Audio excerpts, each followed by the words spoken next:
Welcome to the Fat Dad Fishing Show podcast, the podcast aimed at helping saltwater fishermen catch more fish in less time and have a better on-the-water experience. My name is Rich, and I'm the host of this show. In this episode, I'm joined by co-host Ed, the owner of Captain Hank's Tackle, and John, who's the owner of Creely Custom Rods. In this episode, Ed, John, and I talk about the opening of the 2022 Flounder season. This year in New Jersey, they have extended the season to start on May 2nd, which is about 3 weeks earlier than usual, and they've introduced some unique slot requirements into the regulations. So we're going to talk about how to adjust your approach to flounder to account for both the earlier season and the new slot requirements. So kick back, relax, and take it all in. Flounder season is now open in New York, New Jersey. Delaware never closes. They're nuts down there. They just leave everything open. I guess it's just easier. But Ed and I actually made it out on the water today, and we have a lot of lessons learned. It was a learning experience. Yeah, we could go through a lot of that, but really this is just all about, preparing for a longer extended flounder season in New Jersey. New York already had a longer one, but I think it started a week earlier than it did even last year. So it started on the 1st. And then today, the 2nd, it started in New Jersey. And again, as I mentioned, Delaware is always open. I'm not sure. I think Connecticut is the same as New York. I'm not 100% sure, but fluke are there. I mean, Ed, we'll get into what happened today, but we can verify the fluke are in. They're here. Today was a weird day. Very weird. Yeah. It was difficult. You know what today was? Today was it was a grind, and it was a lot of stuff didn't go right, but it was still a decent day, on the water. And I feel stupid even complaining about it. Hey, the winds didn't come from the right direction, guys. What a shock. And the forecast that said it was going to be 0 to 3, dead wrong. And then Navionics, which I love. Anybody who's ever watched one of my videos knows I love Navionics. Dead wrong for where we were.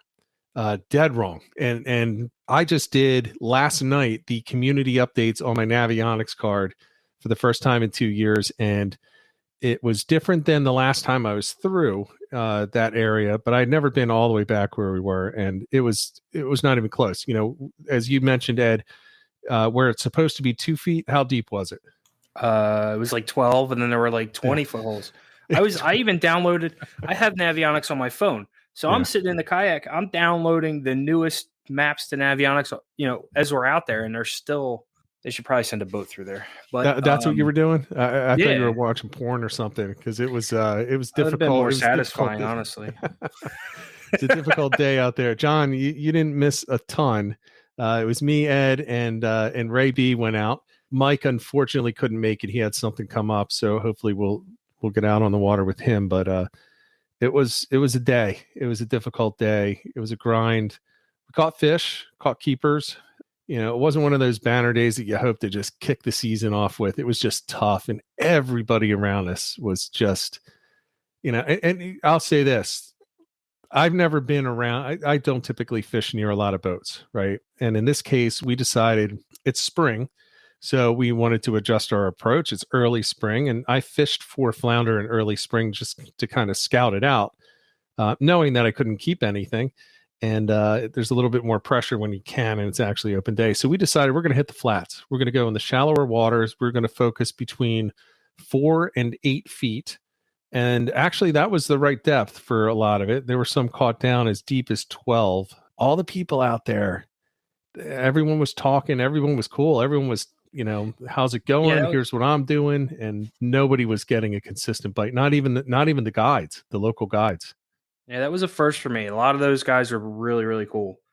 But it was definitely a learning day. Like we learned some new spots.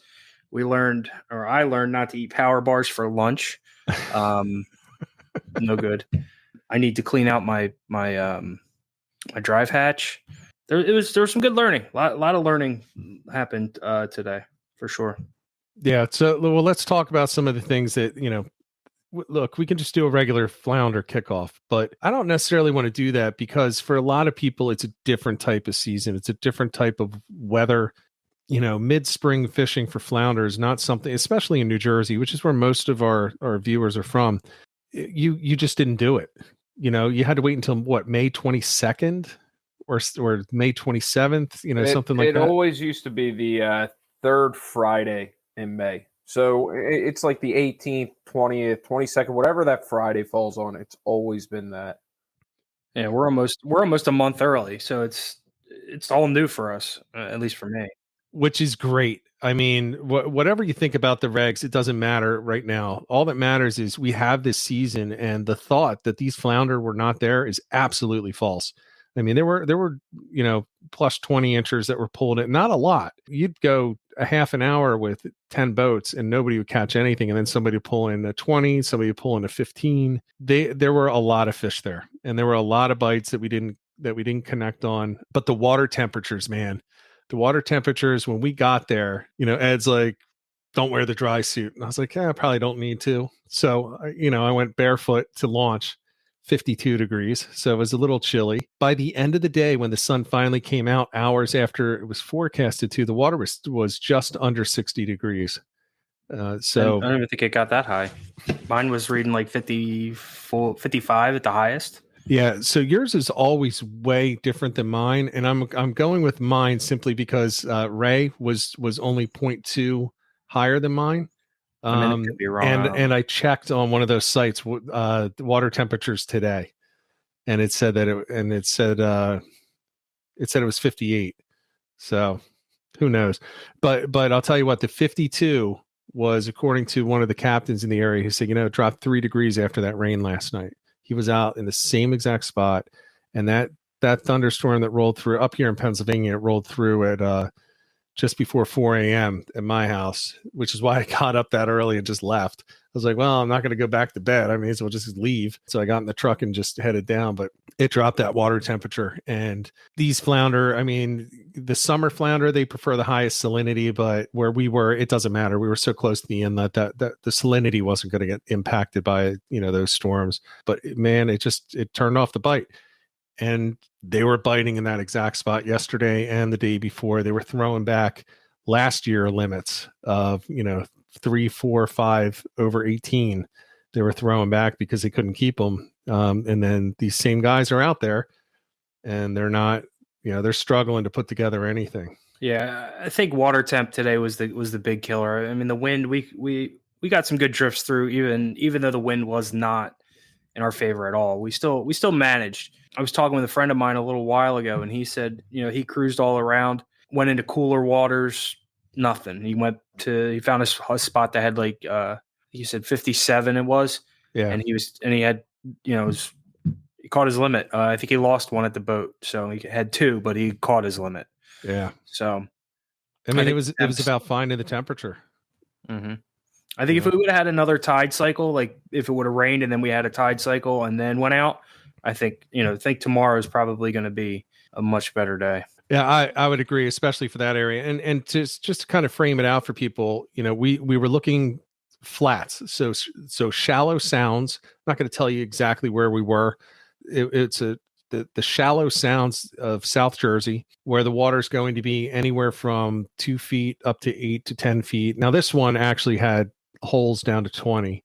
But for the most part, the deepest trenches that were in there, and they were like trenches or small channels, they were about 12 feet, and they were, a few hundred yards long. And the boats were stuck drifting in the middle of that.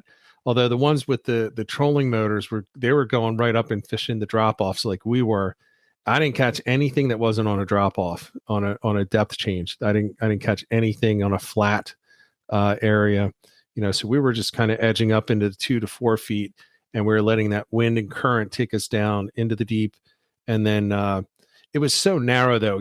We just kind of went across the deep part and back up the other side, seeing if we could get something on the rise. But the boats were definitely a little bit more restricted in where they could go, and some of them were just going straight down the middle the whole time, and they were the least successful, just going straight down the middle. And then the other thing I noticed too, it seemed like the bite was more frequent on natural bait. Anytime I saw a boat pull a flounder over, a couple seconds later you hear a live well lid slam and you see the line go back over the side. So I think today was a live bait day and not a gulp and jig head type day. Yeah, none of us had live bait or dead baits. We just had all artificial. And the interesting thing is I only use gulp. The only gulp that worked were those little, the pink. They look like bubble gum. The shads. They're not paddle tails. The grub tail. Swimming mullets, yes. The smallest ones. Those were the pink ones. That's the only thing I caught anything on today. And I think I caught 7 or I remember 6, and I know I caught a couple more than that. And the one keeper that I did end up getting was on that, but not a touch on anything else. Not a touch. John, so early season, I know you haven't been able to go out yet. Obviously, I mean, it's just day one. Yeah. What are you going to be doing with your tactics in the backwaters? I'm going to wait for an incoming tide. I'd rather fish an incoming. You're going to get that warmer water. If you're fishing south, at least, you're going to get warmer water being pushed in from the inlet. Probably fish the shallows like you guys were, anywhere from 2 to 10 feet, looking for the drop-offs. Because last year, if I recall, we didn't have too much success in the early season fishing the shallower waters. And I want to say that was maybe Memorial Day. And yeah, I think the water temps were right around the same as they are right now. And last year was weird, but we didn't fish so much the flat, because where we were, it was basically a 3-mile pedal to get to the closest decent sound. Okay. Yeah, so we were fishing the shallows along those channels, and that was difficult last year. Yeah, and it was difficult. I think but it seemed that we found those fish in deeper water last year, even with the same water temperatures that we have right now. So I don't know how I'm going to approach this year. I have to get out at least once and then determine how I'm going to tackle it the next time. That's for me last year. I didn't really fish with you guys too much. I think it was towards the end of the year last year. I didn't start getting into quality fish until like June, and they were shallow, 6 to 8 feet. And then once that water, because it seemed like it took forever for the water temps to come up. Once they finally came up, it was game on. They were everywhere, but until then, it was real shallow. I usually take the approach that when it's the cold water. Now, first, John, I would say if you want to fish the warmer water, it should be outgoing. Should, because you're going to get the warmer water coming off the flats, and that's where we had a 5-degree difference today on the outgoing. I guess we got out of there. We had to leave actually so that we could get back.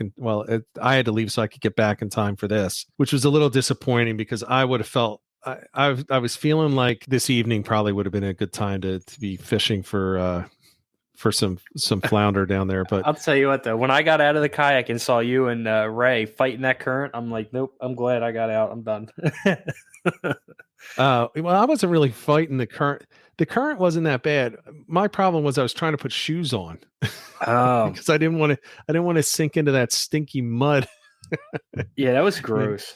It did not smell good. It did not smell good. So yeah, I mean, I've seen a lot of stuff today. I mean, there were some boats that were guided boats in the back, and they said they slammed it on the incoming. And me personally, down in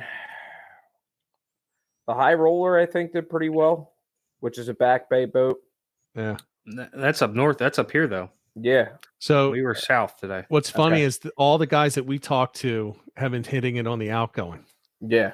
So, but to finish my point from before, so I'm typically gonna, where I'd mentioned, typically you'll get the warmer on the outgoing, and the further those shallow flats and sounds are from the inlets, the longer it's going to take for that to get actually out. We were actually in the sound, and it still took a couple hours of outgoing before we started to see the temperatures start rising, and then they shot up. And that's actually when I ended up getting the keeper, and Ray was hitting a lot of shorts at that point, but we were really just kind of drifting out so that we could head back. But the other thing is you can look at really deep areas because it's a more consistent temperature. So, and there was actually a comment in here from Ashen, only keeper was 20-inch, came at 25 feet of water. You can definitely get them in the 25 feet of water.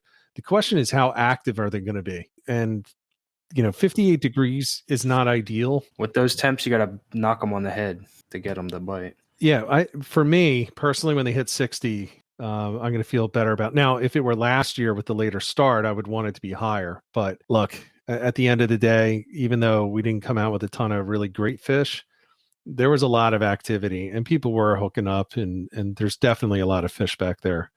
So I think it's a good sign. So people should not worry about getting out there and wasting time. You won't. You'll go out there and you're going to have just as much chance at catching keepers and catching numbers, which is different this year in New Jersey. You got to get a 17 to under 18, 2 of those, and then 1 over 18. So it's actually a little bit more difficult of a, no, it's not difficult, I guess.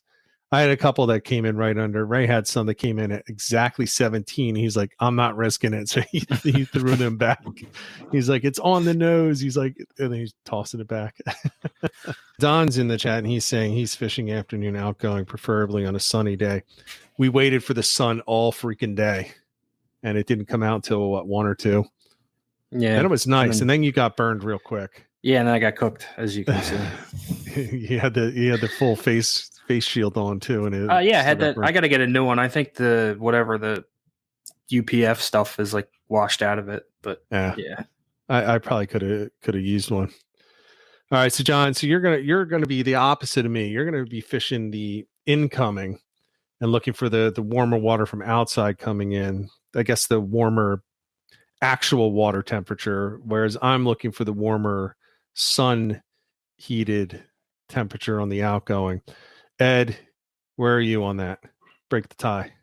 Ooh, I'm going to stay neutral because I've had good luck on both sides of it. Preferentially would be an outgoing. I've always done better on the outgoing, but I've done well on both sides of the tide. But it also depends on location too. That's a big thing is where I'm fishing it. So yeah, well, I want to win the argument, and Don and Brian both agree with the outcome. That's fair enough. There was one other thing that I wanted to mention. The other reason why I do like fishing in incoming as well. You have all the bait coming washed in too, and that's another thing. You're having bait come through, get swept in, and it's just going to keep stacking up. So that's another reason why I'm going to fish the incoming as opposed to an outgoing. On the outgoing, they're leaving. And they're already like half sunbaked and tired. So you have 2 things there, and that's a really good point, John. Actually, you both make good points on that. The lower the water gets, the more predictable these spots are that these fish are going to be in. Yes. So you have that, but you have that on the incoming when the bait is just getting sent right back in. I just prefer the outgoing because the number of spaces that they can go and actually ambush their prey decreases over time. Right. So they could be in this 500-foot area, and then, 15 minutes later, it's 400, 300, 200. So I like that. However, John, to your point, when they start getting pushed in and it's really low, you're talking the start of incoming. Yeah, that absolutely. can be really good. That can be really good. But I also look at it like that's kind of like it's the reverse of a funnel, because as it comes in the narrow inlet, it starts spreading out as it comes in. When it's coming out from the outgoing tide, from the sounds and the back channels and the creeks are drying up, or they're drying during the outgoing, it's all funneled together into these more predictable areas. For me, and it's probably just the way that I think. I find it easier, which is probably good to get a couple of guys, one that feels comfortable going with the incoming, one that's good with the outgoing, because then you can throw some ideas off each other and fish more effectively the whole day. I naturally just think that my confidence is on the outgoing, and I think it's easier. But to add to that, like I was telling you before, when I plan I'm not going to give it away. Most people know where I go. When I plan my most common trip for my most common launch, I will go towards mid to end of incoming tide, and I'll let the tide take me in through the spot that I go to, and then I'll fish slack. And then as I'll fish the outgoing, and it'll pull me back to where I launch. Right. So I kind of get a little bit of both. I have noticed I catch more fish on my way back. Okay. In the comments, and I was waiting for someone to say it, and we've all talked about this. The biggest fish come on slack tide. So you know what? I'm going to revoke my answer and go with Diesel Dick on this one. I like that. You slack can't tide. change it. Nope, you're locked in. Final answer. You did not win So- the million. I don't have a problem fishing slack tide. However, it's not. I don't think it's easier. It's not easier. It's not easier. You have to work for it. You really have to work for it. But you got to think about, so a flounder is an ambush predator. It needs two things: a place to hide, which is the structure, and it needs to be in a spot where there's going to be a predictable path of food coming to it as bait fish. And when the water is slack, there's nothing brushing those smaller bait fish and the forage off of the sod banks and off of the bridges into a predictable area. So it's almost like mayhem down there. But what they're doing is they're moving to set up for the change. So slack tide in that sense, if you know where they're going to be at the shift of the tide or as they're moving towards that during the slack tide, yeah, I think you can. And look, we have all caught huge fish at slack tide.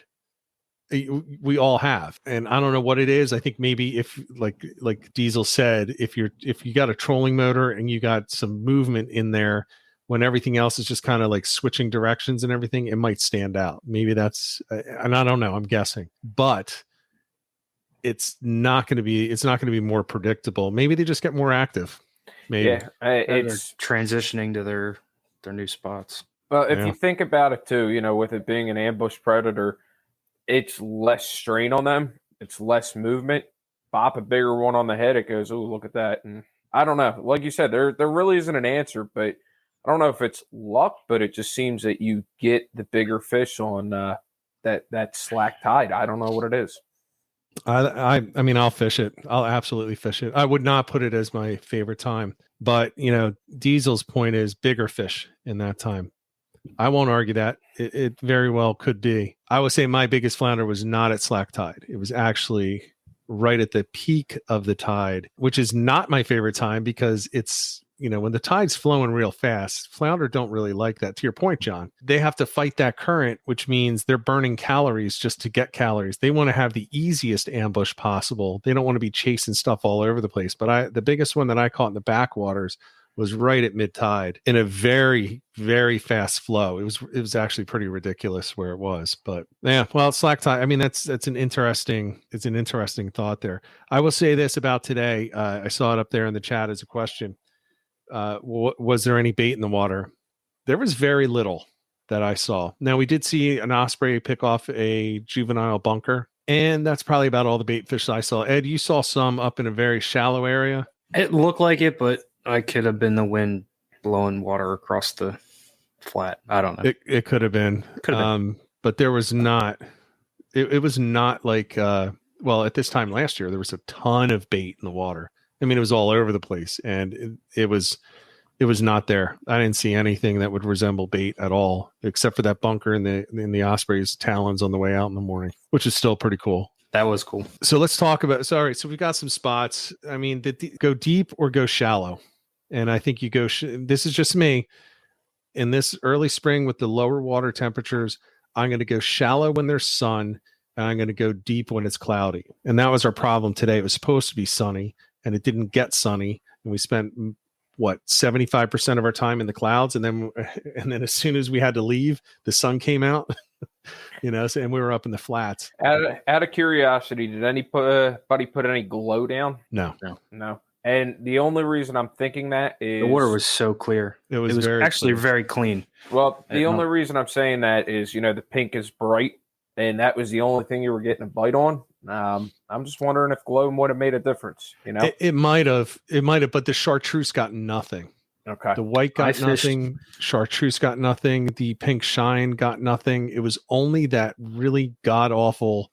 No, I know the color you're teenage talking about. Girl pink. The neon pink.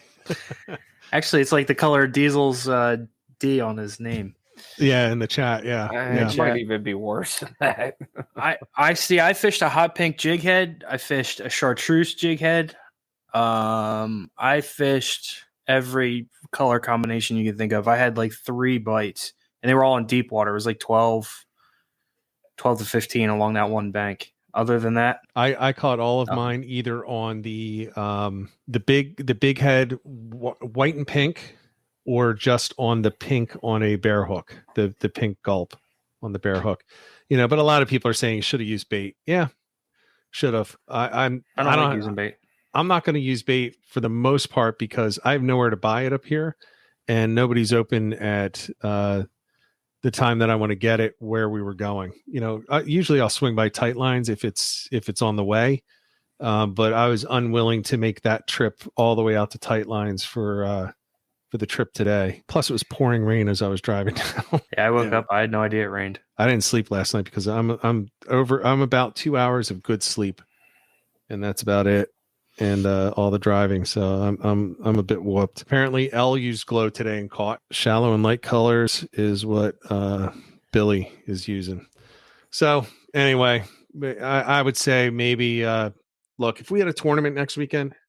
Actually, do we have a tournament next weekend, John? While you're burping, I have no idea. There's going to be a lot of burps, folks. So I'm sorry. I don't know.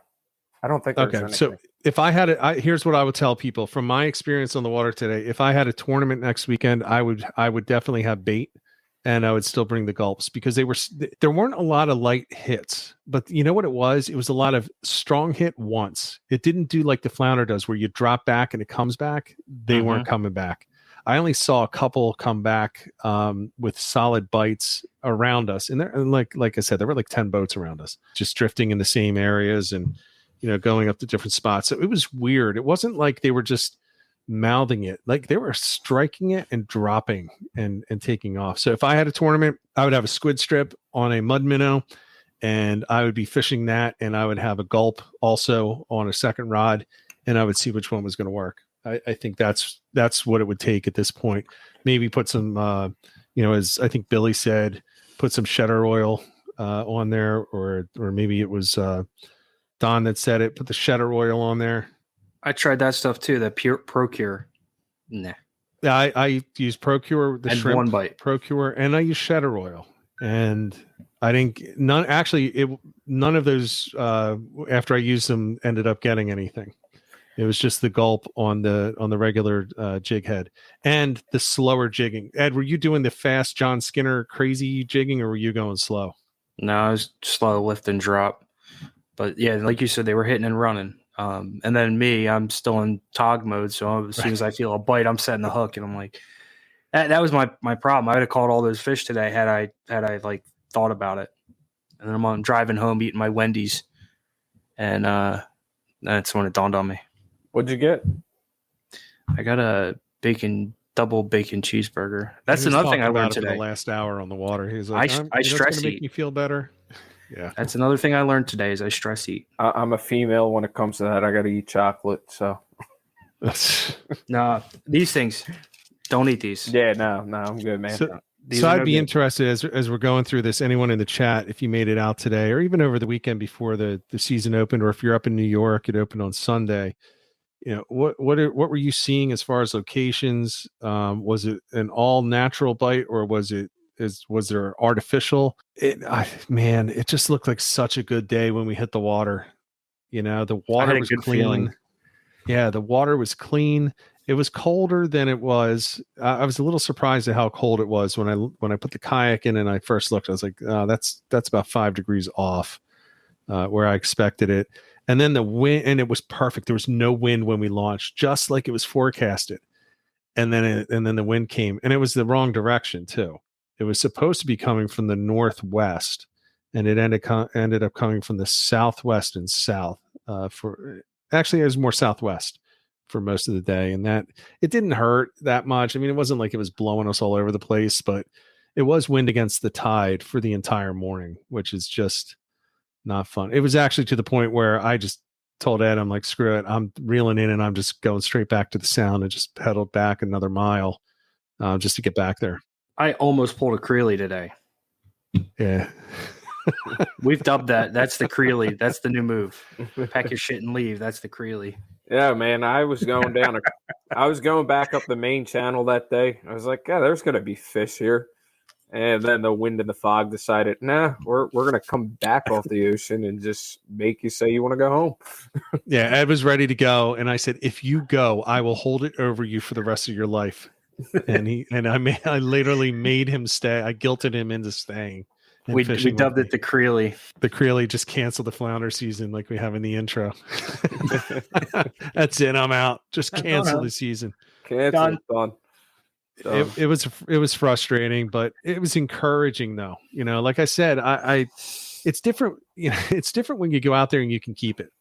Right. Like previous years, I would fish now and I'd be bottom fishing, and it's really for weak fish.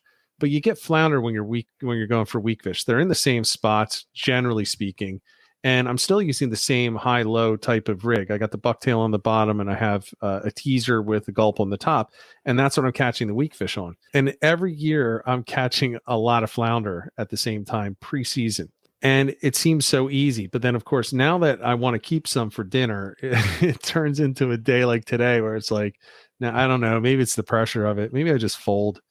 I don't know, but it was a difficult day. I'm looking forward to better though. I don't think it's a pressure thing because I still got fluke in the freezer from last year, so it definitely was a pressure because I had nothing to prove. Yeah, so we got a question, John, for you. What's your report for the end of tog season? All right, so you step when the captain tells you you're leaving at 8:00, you're like, okay, well, I don't have to show up till 7:45. Great. Get a phone call at 7:30. Where are you at? Everyone's waiting on you. Well, you're like, I'm in the parking lot. Just give me a minute. Walk up to the boat and you see Beatrice Soto on there. You know you're not catching your double digit. If anybody knows who she is, she's a slayer when it comes to tog. Plain and simple. First fish she pulled up over the boat had to been, I don't know, 5-pound sea bass. And the second fish that came over the boat she pulled up was an 11.5 male tog. So I didn't get my double. All the big fish. Oh yeah, absolutely. I mean, I got a 6-pound female. I got a couple keepers, but the east wind came in earlier than predicted on Saturday. It was supposed to be like 3:00. It came in at 11. And I mean, those bites were far and few in between. And let me tell you, just be ready for sea bass season. I think we probably could have put a boat limit together, sea bass, within an hour if we actually put a high-low clam rig on. And I'm not talking no small sea bass. It was either it went in the cooler or it threw back out because that's just how big they were. You didn't even have to measure them. Saturday was a bad day. Again, the forecast was not only wrong, it was way wrong. We were going to try some inshore backwater tog, and it was ridiculous. Talked to one guy who had a trolling motor on his kayak, and he said he had been there for hours when we got to the one bridge that he was at. And he said, well, my son caught 2 this morning. We haven't had a bite since. And, you know, we had a few bites during the day, but the wind was just vicious. And people were catching striped bass all over, and none of us really wanted the smaller striped bass that were where we were.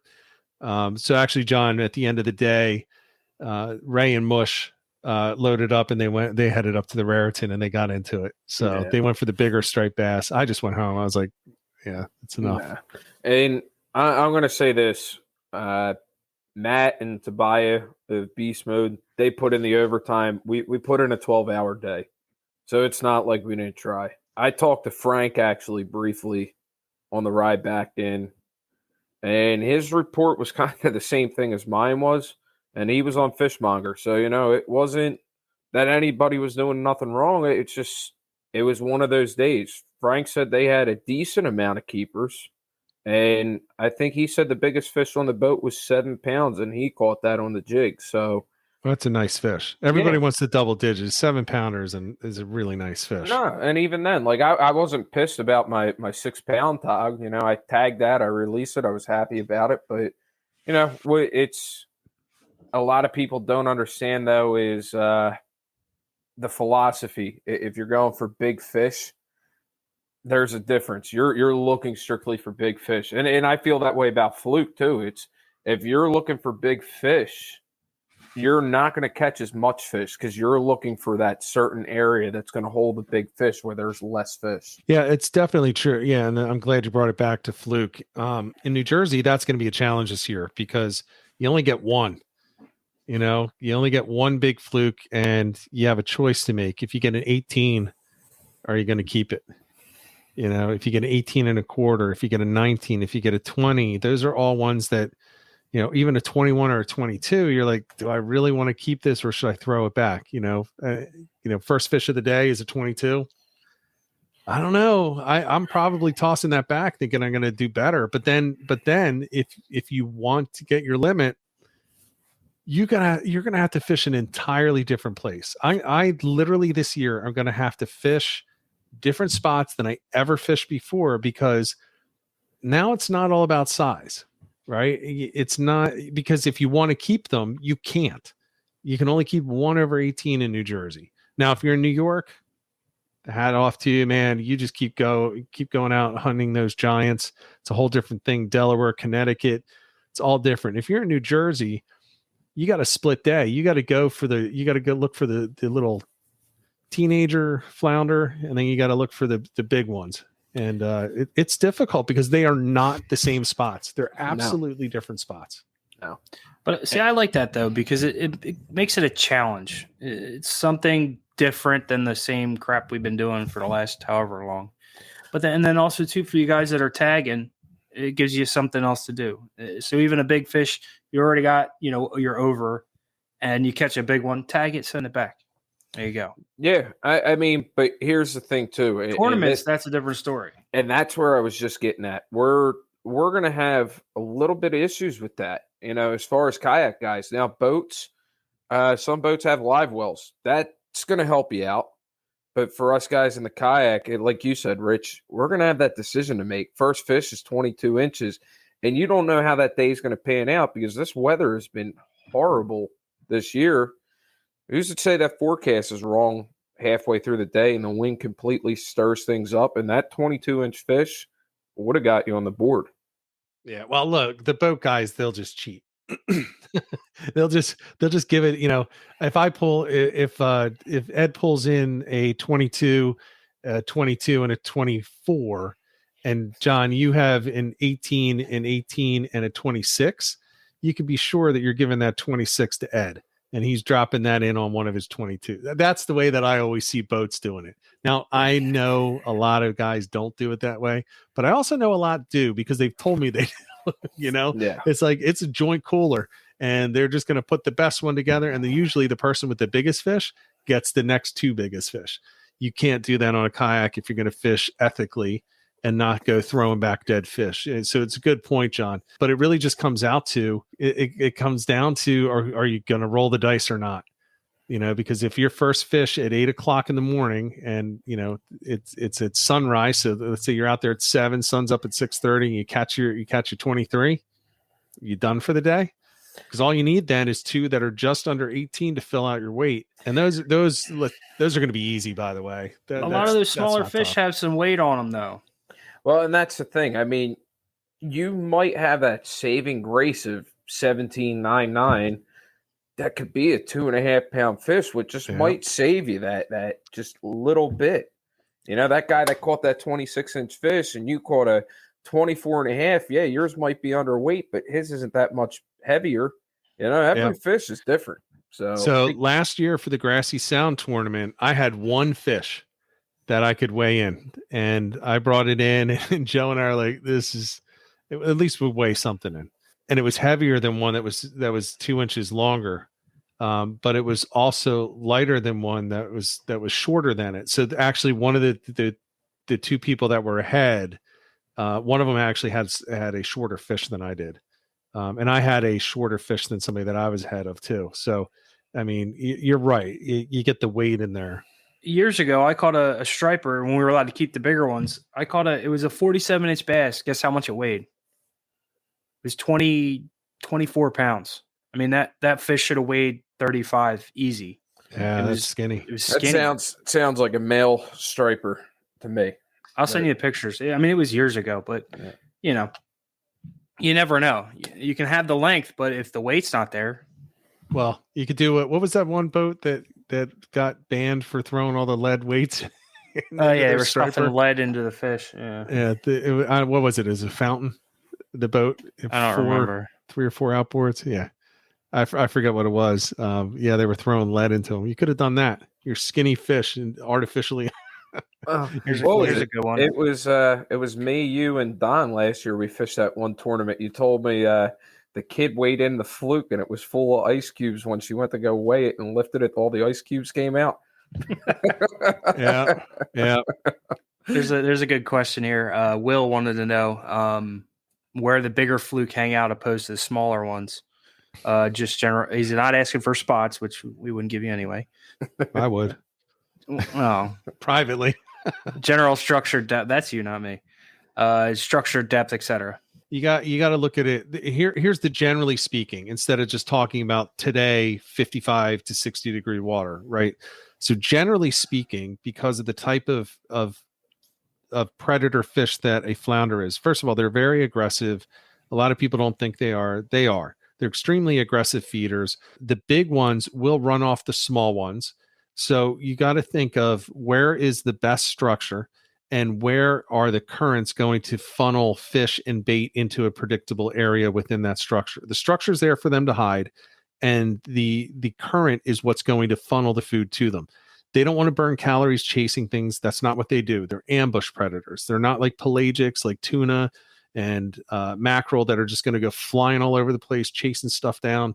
They're waiting for something to come to it. So if you can find that spot where you're going to get the mixture of those two, you're going to have the current coming in, you're going to have really good structure. Usually it's a depth change, it's rocks, it's something like that. Usually the biggest one is going to be set up in the best spot in there, and the other ones are going to be around it, which is why you see in the summers all the boats drifting the middle of the channel, the easy drift, and they're all like, well, the fish are here, we're catching, but they're all shorts. Yeah, they're all shorts because that's where the shorts are pushed. They're pushed out of the good spots, which are the ledges around it. It's the holes in that area. It's the creek mouths. It's the docks. It's the points. And all the little fish get pushed out into the long channels that all these guys on the boats are drifting day in and day out, up and down the same exact territory. Whereas if you just move over to the edge and you look for the drop-offs, you look for the structure, that's where the big fish are. That's also where you're going to get snagged. You know, John, you like to say, if you're not stuck, you're not togging, or what is it? If you ain't snagging, you ain't togging. And you know what? That comes to fluking. You know, I totally agree with that. You know, you find yourself a nice hole that's got some rocks or something that's got growth in there. That fish is just waiting for something to come around the corner and just go in there head first. It's going to come out and just take it. Yeah. So generally speaking, that's what I'm looking for. I'm looking for that good structure and the good flow that's going to bring that stuff that, you know, it could be crabs, it could be sand fleas, it could be mud minnows, it could be bunker spot, anything into that predictable area. But take it now to this time of year. And we just got done saying I would look first up on the flats on a sunny day. Well, the flats by term are flat, but they're not really. So what you're looking for are potholes up in the flats. So you're looking for the indentation. So if you're in a kayak, this is where you stand up. You stand up in the kayak, you look for the differences in the color of the water, and you look for the depressions. A pothole could only be 2 or 3 inches deeper than the area around it. It could have a little bit of growth in it. It's still early for a lot of growth to be in the water, but you know, on a grass flat, you just look for the indentations. They'll sit down in that indentation and things sweep over it, and it can come up behind an ambush. So that's where I would look for the bigger ones, you know, at this time of a year. Look for the potholes if you're up on a flat, or again, if the flat is generally 2 feet deep to 4 feet deep, look for the ledge from 2 to 4. Look for the drop from 4 to 6. Look for any hole that's in there. Look for any creek mouth where 2 bodies of water meet, two currents meet, really is what I'm saying, instead of 2 bodies of water, where one current meets another current, all of that kind of thing. Look for the seams of the currents. That's where the big fish are. And the little one, you know, that's the thing about flounder. They are literally all over, but you literally don't want to catch 99% of them, because that's where you end up saying, wow, I had a great day. I caught 40 fish, only 1 keeper.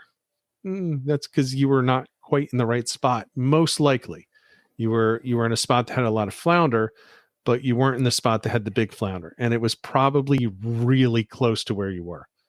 So that's a really long answer. So I apologize, but that's a great prelude to your course, because all of that and more could be yours if you purchase Rich's course. Well, that's not why I said it. For the small fee of $49.99. But well, wait, there's more. It is in the course, but yeah. I should stop talking because it was literally is in great. there. But that's, you know, I even say in the one lesson, it's one of the first ones. I think this might even be a quote. It's been quite a while since I actually said it, but I think I said you absolutely need to watch this. This is foundational information. Mhm. And it's basically, there's more to it, but it's basically what I just went through. You have to understand this. If you have to have the water moving, it's going to create that fish highway or that food highway, which is going to channel the food towards you. And you have to have the structure. If you don't have the structure, you're not going to have an ambush predator. You know, one of the ways that I've described it before when we've had these conversations is if you're playing a game and it's, let's say you're playing paintball, right? And you're in a stadium. And John, it's you against me and Ed, right? So it's three of us playing, and it's every man for himself. Who's going to hide in the middle of the football field in the middle of the stadium and think that they're going to win? That would be me. Yeah, right. So nobody, whoever is the weakest of the three and gets pushed into the middle of the field is going to be the dummy sitting in the middle of the field. What person is going to try to set an ambush in the middle of a stadium? And think about it this way. That's the middle of the channel. There is nothing for that flounder to hide behind. There is nothing to really channel that food into that one little concentrated spot to make it easy on that flounder. So if you're playing paintball in a stadium, nobody's on the field. You're up in the press box. You're behind some seats up in the upper levels. You know, you're on the inclines on the sides. You know, you're in the dugout if it's a baseball stadium and you're hiding in there. I'm in the pretzel stand. You're in the pretzel stand. No, it's still good cover. I'll be the dummy in the little divot in the field with camo. You wouldn't see me.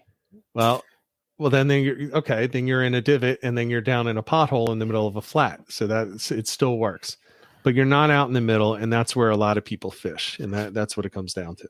It just doesn't make sense. If you want to be successful and you want to ambush things, you're not going to hide out in the open. You just don't do it. Kayak fluke tournament should take a page from the Bass Federation kayak tournament and go by total length.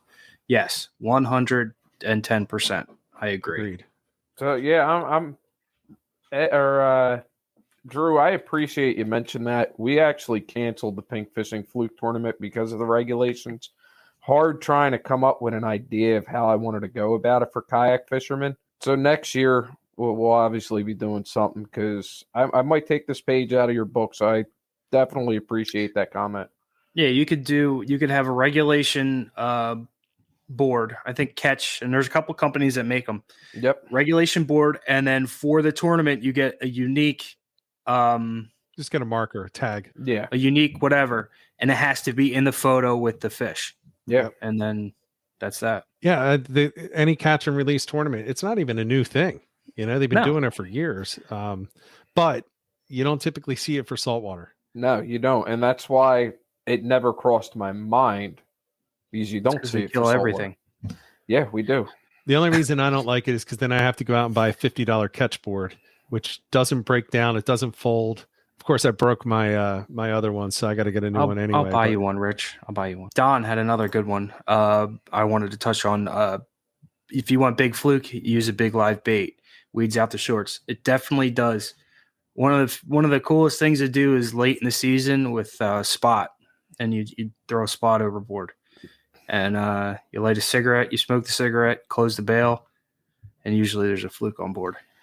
Yeah, Don I fished with him a couple times, and he's yelled at me constantly, "You got to use the spot to get the big fish." Yeah, I know, Don. I don't like fishing bait. I don't either, but every once in a while, I got to figure out a way to keep them alive, because me and my kids go down to the beach all the time, and we caught like 20 of them, perfect bait size last summer, but I have no way to keep them. So I got to figure something out. You can't keep spot alive unless you have a circular trap for them. I was thinking like a fish tank of salt water or something. I don't know. No, just like bunker. They need to be in like a circular pen so they can keep swimming without running into the edges.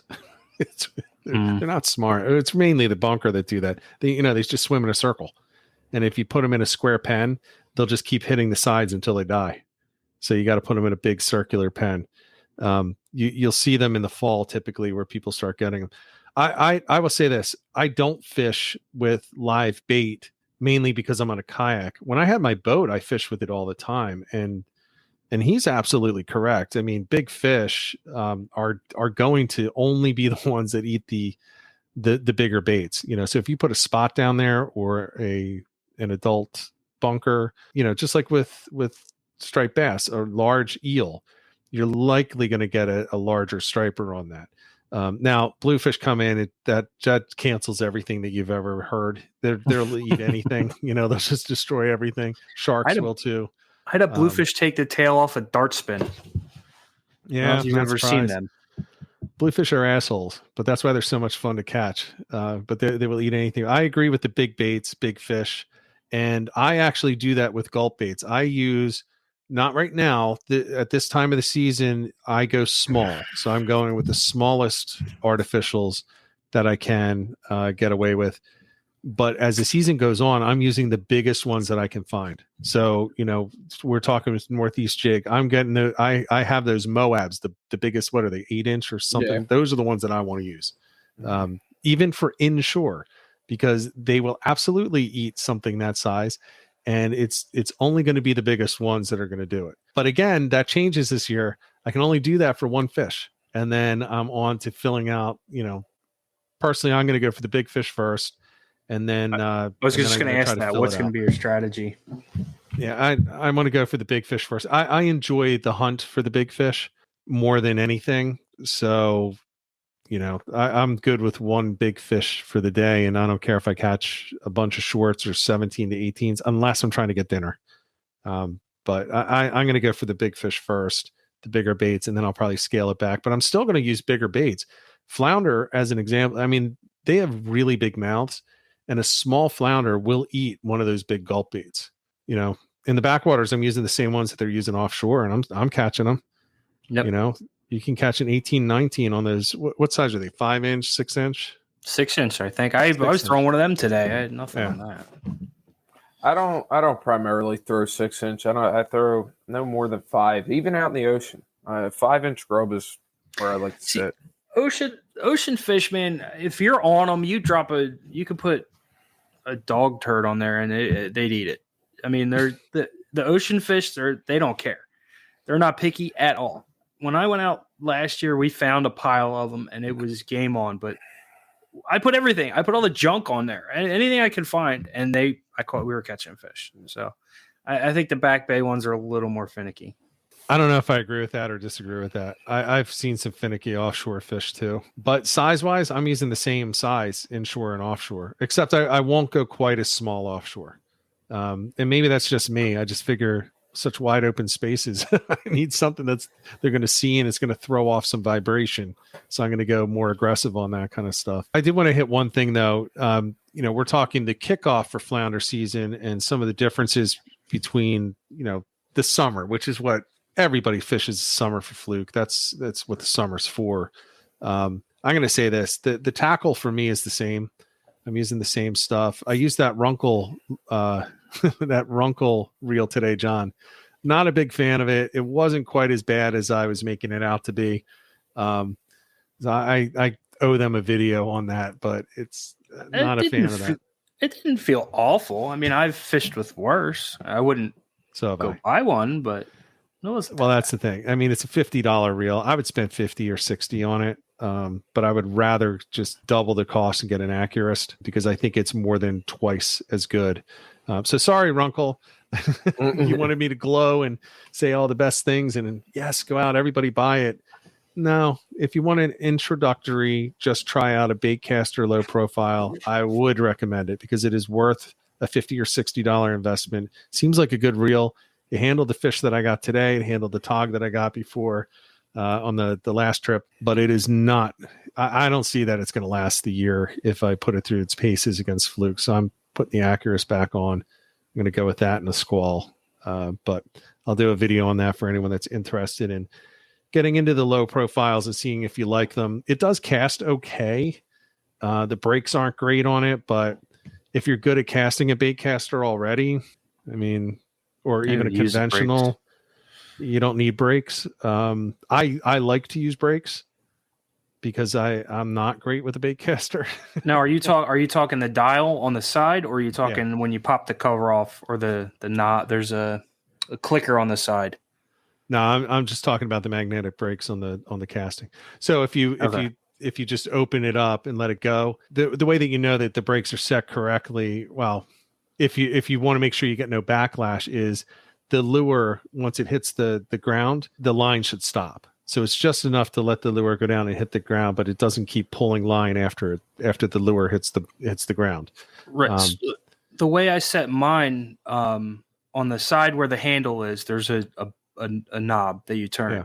That's set when you click the spool. That sets your free spool speed. Then on the other side of the reel is where the magnetic brakes are, and that's magical stuff there. It all depends on what kind of reel you have, because there's only one set on some reels, and then there's two on the others. It depends. So anyway, I will do a short video on the Runkle Heroism baitcaster reel for anyone that's interested. I owe it to them. They did send me a free reel, and I think they were planning on it being, and they said, if we like the review, we'll give you another. Well, I'm not in this to get free reels, so I'm going to give you guys the honest opinion. It's not that bad. I mean, it's not like I don't like it, but I'm also comparing it to $200. I love the pen. I love the Dio Alexa that I used of yours, John. I really love the Accurist, the S3. I absolutely love that thing, and it just doesn't compare. It feels like a freshwater baitcaster. Flip and switch, man. That's the. There's no flip and switch on this thing, and again, it's a $50-$60 reel. But man, just remember what we were talking about. We're starting in 3 or 4 feet of water, and we're dropping down today to 12. And trying to keep in contact with that lure and keep it right at, or, an inch off the bottom. So I'm constantly looking for the bottom. So what I was doing is I was letting it out, but I was never flipping the bail on it.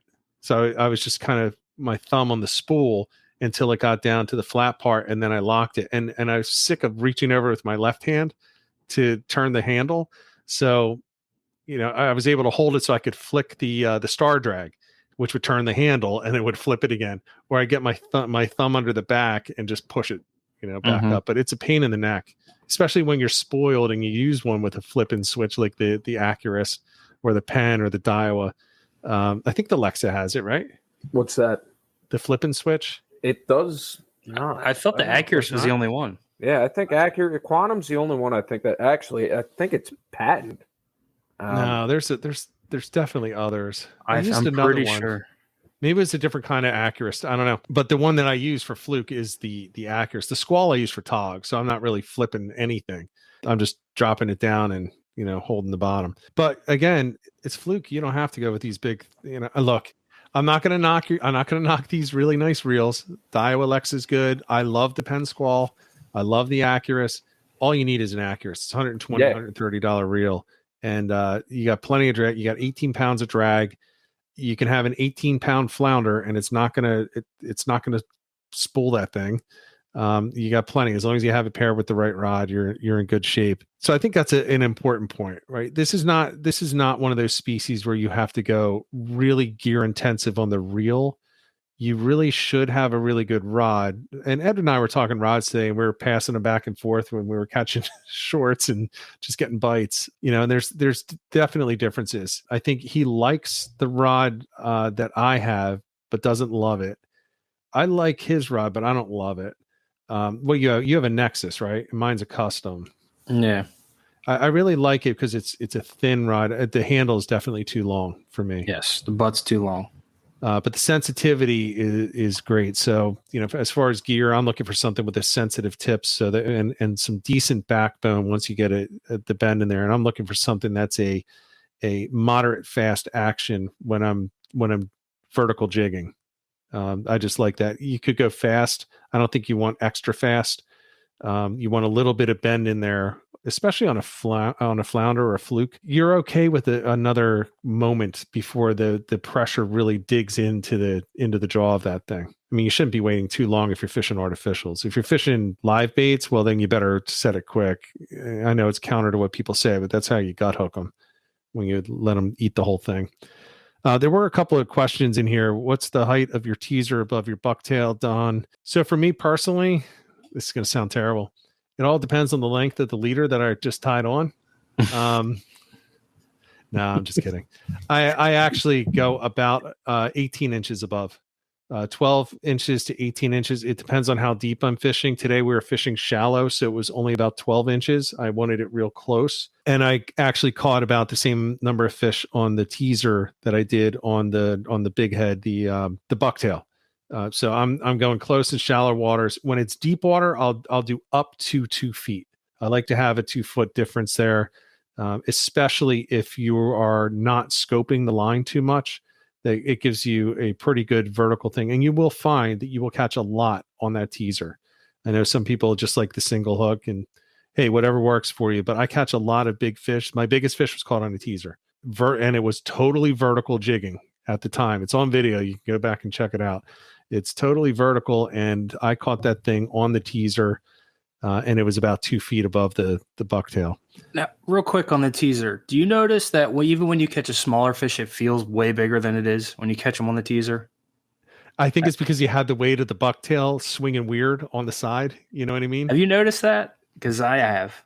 I think I feel the head shakes more. It's a good point. And actually, one of the guys on the boat, on one of the boats next to us today, it looked like he had a big fish, and he was sure he had a big fish, and he looked and he's like, forgot I put the net down. And it was on the teaser. So yeah, it looked like a big fish though that he had. I haven't noticed it, but I think it might be because you have the weight of the bucktail swinging. So it adds a little something to that head shake. But every time I've caught them on the teaser, they've been short, but they always feel like they're 20 plus. Well, at least you get the good fight out of it. The question, were we using the new Fat Dad bucktails? I was using them, and I was catching them. I was using the big head ones. I've used the fluke tail, and I did well on those last year. I was using those as prototypes before they were even out, and I did really well on those. But I was using the big heads, which are the newer ones, and that's what I was catching them on today. Again, it was about 50-50 split, 50% on the bare hook with the gulp, and about 50% including the keeper on the big head. It was a 3/4 ounce, and I think it was the pink and white that I was using today. So if you want those, I don't make any money on it, by the way. So I'm just telling you because it's literally what I use and what Ed and I kind of work together to design. I think they work awesome. Ed's the only one that makes them. So check out Captain Hanks if you really want one of those. I definitely recommend them. And that's all I use. I mean, I just had an order delivered to me today on the water by Ed. I had a big order of them that should quite a large order. Yeah, should get me through a few weeks. Find the original order, the first ones I gave you. Full disclosure, I order a lot of stuff from Ed because I keep losing it in my garage. I have a lot of these bucktails, and I don't know where they are. I know I have them. I mean, I just bought some 2 weeks ago. Haven't even gone fluke fishing, and I didn't have any. Yeah, I think I gave you 6. That was the original ones. You got the first 6. So there's a question here from Brian Super Mag that you may want to look into. Yeah, this is actually a very good question. I'm happy to answer this one. All right. So basically the question is, when do you stop using a dry or semi-dry suit? Is there a cutoff temperature situation? So I want to make sure that I do this question justice. So Brian, there is a rule called the rule of 120, which is the combination of the water temperature and the air temperature. If it equals 120, you don't need a wetsuit or a dry suit. If it's below 120, you do. That's bullshit. It is absolute bullshit. Don't listen to that. It's false. You could use that as a rule if you want to use an excuse to go out on the water without a dry suit or a wetsuit. Today, as an example, it was pretty warm, but the water was in the mid 50s to upper 50s. So to me, where I did not wear my dry suit. I had it. I brought it out. I looked at it and I was like, should I wear this? And he just looked at me. He's like, nah. And I was like, you're probably right, because the air temperature was okay, but really it comes down to the water temperature. 55-degree water is cold, but it ain't that cold. I used to go surfing in that with a spring suit or just with a surf top. You can last for quite a while in there, and we were fishing backwaters. So today in the backwaters, in just a few feet of water, real close to shore, I did not wear my dry suit. Normally, I always wear it in colder temperatures. if I were going offshore today, let's say I was going out in the Raritan Bay, I would have put it on. Yeah, I think where we were, you could just stand up.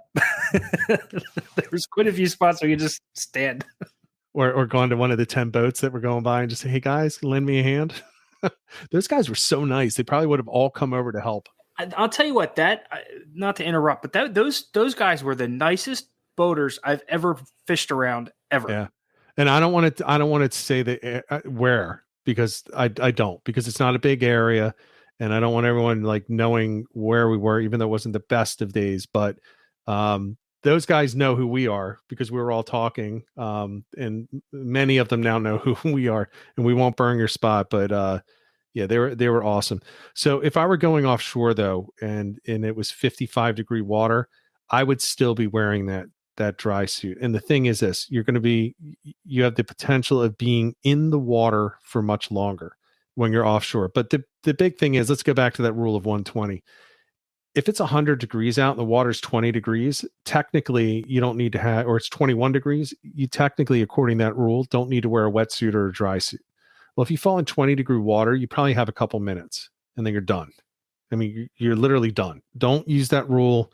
You just got to look at it from the practical standpoint. Now, it's a general, if you want to do it generally, okay. But really, I only look at the water temperature for most of the year. Now, if it's 20 degrees out and it's 70-degree water, guess what? I'm fine. Because if I fall into 70-degree water, I'm just going to stay as low in the water as possible to stay 70 degrees. Just keep your head up. Yeah, it's like a hot tub in winter. It could be snowing, but if you're in a hot tub, who cares? So for me personally, it's all about the water temperature. You just got your Cocotat semi-dry. And by the way, the difference between a semi-dry and a dry is not all that different. It's essentially the same thing. Yeah, it's neoprene versus vinyl or whatever gaskets. So you can get little trickles of water in there, or latex versus neoprene. You can get trickles of water in there. Whether you have a dry suit or a semi-dry suit, unless it's a dive suit, you're probably still going to get water in there somewhere, a little bit at least. But I would wear it offshore right now. 55 degrees to me in the backwaters when I'm just a couple feet from shore. I'm not overly concerned about it, but I am wearing the life jacket the entire time. All right, I can't go without addressing this one last comment here. I know I should buy a dry suit, but unfortunately I spent my money elsewhere. On the kayak, is it safe to wear light waders with a tight belt on a kayak? Okay, here's the truth. People will tell you if you fall in from a kayak with waders on, it'll sink you. It's 100% false. It will not sink you. You will become neutrally buoyant. It does nothing. However, if you don't have a tight belt on there and you get any current into the top of those waders, it will feel like it'll pull your waders, which is going to pull you. So the biggest problem with waders on a kayak is if you go in, tight belt or not, you're going to start getting water in there. And the last thing that most of us want is extra weight when trying to self-rescue into a kayak. So think about how much water can fit in your waders and how much that weighs. 10, 15 gallons of water in there. Now try to climb back in with, for me, my 250 plus weight. Yeah, plus, I think water's 7 or 9 pounds a gallon. So yeah, I mean, it's not worth advisable. Put it that way. It's not. So you have to take them off in order to get back in. And I know this from personal experience. We used to go out long time ago, and we would go out and we would wear waders. We go out to the side banks of the kayaks, and we would just jump in with the waders on and just take them off in the water, and then we'd get back in because you couldn't. And this is when I was in my 20s, in outstanding physical shape, could swim a mile, no problem, without breaking a sweat, always in the water. But me, like nearly 50 years old, 250 plus pounds. No, don't do it, because you're not going to get back in that kayak. Now, if you're Mike Warrener, he might be able to get back in if he's wearing waders, but I wouldn't even put that out there. I wouldn't even recommend it. I would rather take my chances. I don't own a dry suit. I would rather take my chances in the water trying to swim to a bank than try to get back into a kayak wearing waders. Well, you should try in the summer, go in the water in a pool with waders on and see how easy it is to get them off. It's not. Well, I have them neoprene. I have neoprene ones, and they're like skin tight. Well, so neoprene will also help you float too, by the way. You got to test it out with your waders. I wouldn't do it because you can't get back in if you get water in it, but some neoprene waders will actually help you to float. Again, they're neutrally buoyant at the worst. But if you get any current in there, it could be a problem. So I wouldn't do it. Wouldn't recommend it. Never will. But I will always tell people, stop saying it'll sink you. It absolutely does not sink you. It's science. It's neutrally buoyant. Water is not heavier than water. Water is the same weight as water. And that's all. There's no difference between the water in the waders and the water outside the waders. But if you get any current in there, it'll start to pull. It's like a balloon. It's like a parachute. I mean, so. I mean, I don't wear a dry suit, but then again, I don't fish areas where I feel I would even need a dry suit, or temperatures that I feel like I would need a dry suit. I mean, you're in a kayak. I mean, you got to do a little bit of risk assessment there. Is a fish worth, you know what I mean? Yeah. Is it worth going out in a kayak in those temperatures that you need a dry suit, or hopping on somebody's boat? I mean, I'm sure everybody in the chat, everybody I know everybody that's got boats. So if I really want to fish that bad, and there's head boats, so you can jump on one of them. With that said, I wear a dry suit because I do fish those temperatures. Right. That's what you do. That's your thing. But for me, my risk versus reward, not so much. Yeah. So again, I wouldn't recommend using the light waders, but it's your choice. I just recommend, if you really want to, jump in a pool with them, try to take them off, try to get out with them filled with water, just so you know what you're getting into. I will tell you this. I actually took a header. Where was it? Was it Belmar? It was one of those beaches where it's just like straight down, and then you had the break, right? The shore break right there. And it was in the middle of winter, and I'm wearing my waders, and the sand came out from under my feet when I'm surf fishing. And I end up going face first out into the water. So as I stand up, the water comes down. Now I have the belt around my chest, but water still gets in there. And it was so heavy, it was damn near impossible to just crawl out of the water. And I was only about a foot or two in, and it just kept getting pounded. As the waves came over, they kept filling the waders, and it was so heavy. It was ridiculous. The guy next to me is like, "You need help?" I was like, "Yep." So he comes running over, and I was lucky. I mean, I still got up without him, but he just helped me like turn around. I sat down, and I had to take the waders off, and then they were absolutely filled with water. So don't mess around with the currents and the waders. Just be really, really, really careful. It's better to not go out if you're not sure about it, but go ahead and test it in a pool, and make sure that you do it smart, though. Don't just jump in the deep end of a pool with waders on. Jump in the shallow end with people there so that you're not going to drown. But you'll see, it is not, I don't care if you have a belt on your chest. If the water gets in there, and it gets heavy, and it gets difficult to move.